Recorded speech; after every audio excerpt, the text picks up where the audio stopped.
के युएसले green card होल्डरहरूलाई deport गर्न सक्छ त? युएसको इमिग्रेसन एन्ड कस्टम इन्फोर्समेन्टले चाहिँ युएसको ग्रिन कार्ड होल्डरहरूलाई पनि डिपोर्ट गर्न सक्छ। कस्तो कस्तो केसमा त? फर्स्ट केस भनेको चाहिँ यदि ग्रिन कार्ड होल्डर चाहिँ आफै क्रिमिनल एक्टिभिटी रिलेटेड केही काममा इन्भल्भ छ भने त्यस्तो मान्छेलाई चाहिँ आइसले डिपोर्ट गर्न सक्छ। त्यसको लागि चाहिँ आइसले पहिला सबै त्यसको लागि प्रुफहरू ल्याउँछ।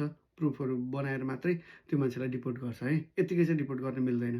त्यस्तै यदि ग्रिन कार्ड होल्डरले चाहिँ आफ्नो डकुमेन्टमा अथवा ग्रिन कार्ड फाइल गर्ने बेला एप्लिकेसनमा केही रिप्रेजेन्टेसन अथवा फ्रडुलेन्ट केही कामहरू गरेको छ अथवा आफ्नो इन्फर्मेसन गलत राखेर मिसरिप्रेजेन्टेसन गरेको छ भने त्यस्तो मान्छेलाई पनि आइसले डिपोर्ट गर्न सक्छ।